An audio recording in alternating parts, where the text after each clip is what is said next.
مجھے اسپتال لے گیا، ساری رات جاگ کر گزاری، اگلی رات تک میرے ساتھ رہا۔ اللہ اسے خوش رکھے۔ اس کی بات پوتے کی محبت پر ختم ہوئی تو نشا کا منہ کڑوا سا ہو گیا۔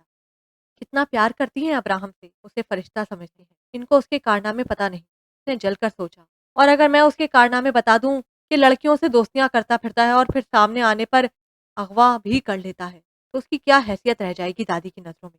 ایک خیال نے اسے لطف دیا، مگر پھر دادی اسے برا بھلا کہیں گی اور وہ انتقاماً مجھے یہاں سے نکلوا دے گا، پھر میں کہاں جاؤں گی؟ دوسری سوچ نے اس کا لطف جھاگ بنا دیا۔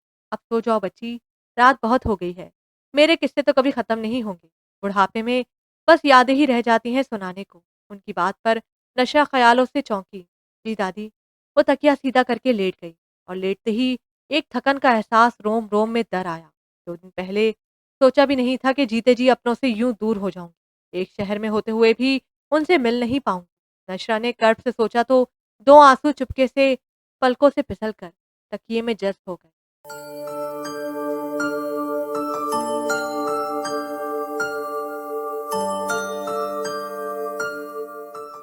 دادی، رات کو سوتے سوتے 1 تو بج ہی گیا تھا، بس 4 گھنٹے سوئی ہوں۔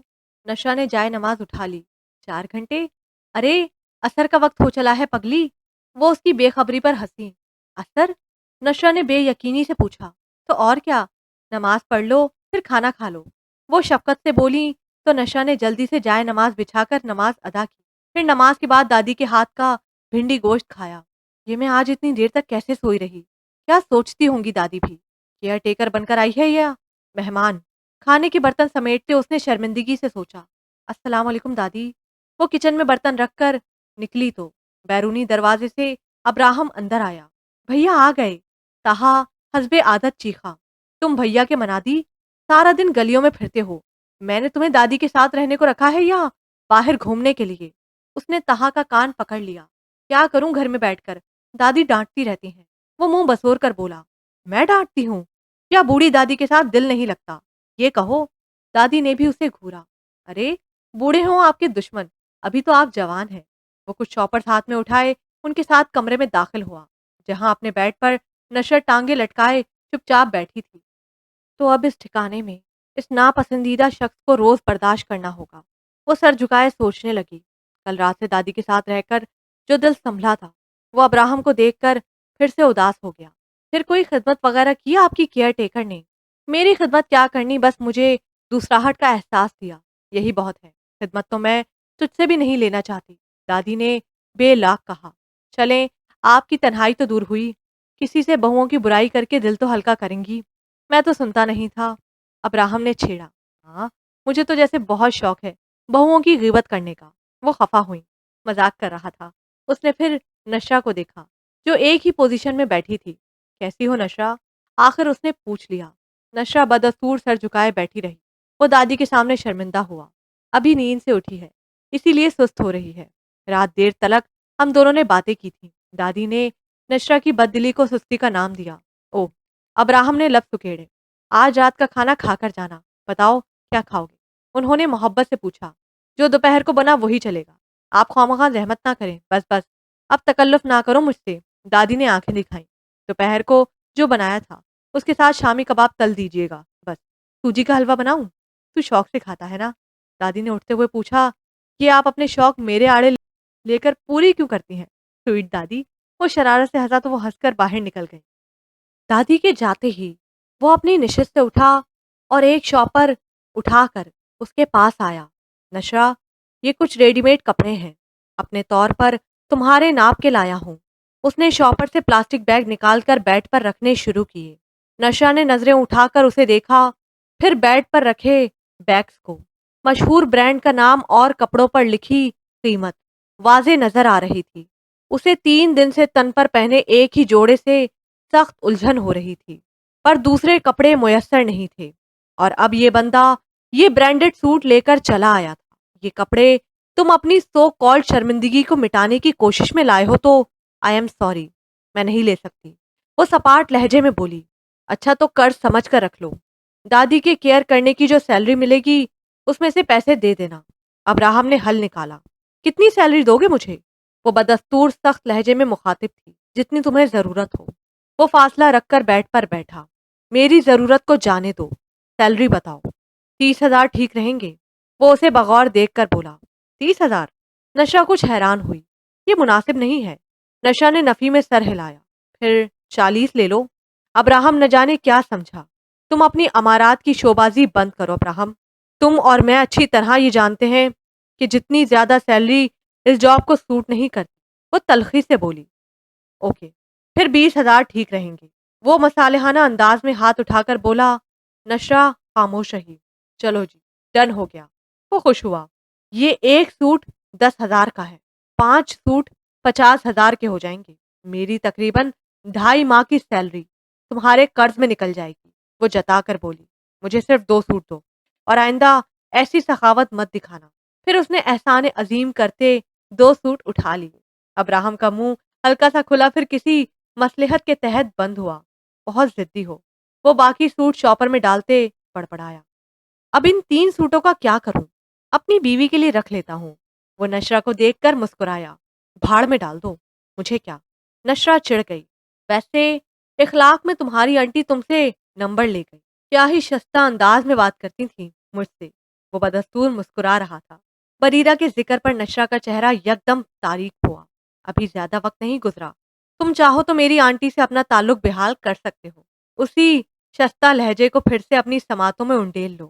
اس نے تلخ ہو کر کہا۔ استغفر اللہ، نہیں بھائی، اب نہیں۔ میرا دل تو لہجے سے زیادہ چہرے پر آیا تھا، اور وہ چہرہ اب میرے سامنے ہے۔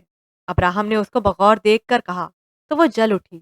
تم مجھے یہاں اس لیے لائے ہو کہ اپنی اس قسم کی باتوں سے مجھے ٹارچر کرو۔ یاد رکھو، وہ چہرہ میرا تھا، لیکن میں وہ نہیں تھی۔ مجھے تم سے ذرا برابر بھی دلچسپی نہیں ہے۔ ہاں، نفرت کہہ سکتے ہو، جو تمہارے لیے میرے دل میں ہے۔ اسی لیے برائے مہربانی اپنی یہ ڈائلاگز مجھ پر ویسٹ مت کرو۔ یہ لفظوں کا کھیل تم وہاں کھیلو جہاں پسند کیا جائے۔ نشرہ مارے غصے کے اٹھ کھڑی ہوئی۔ ابراہم بھی شرمندہ سا اپنی جگہ سے اٹھا۔ آئی ایم سوری نشرہ، میرا مطلب یہ نہیں تھا۔ مجھے رہنے کا کوئی دوسرا ٹھکانہ نہ مل جائے تو میں ادھر سے چلی جاؤں گی، تاکہ تمہاری شکل ہی نہ دیکھنی پڑے۔ میرے زخموں کو ہرا کرنے کے لیے تم نے یہ گھر چنا ہے جہاں روز آ کر مجھے ذہنی اذیت دو۔ وہ اس کی بات کاٹ کر بولی۔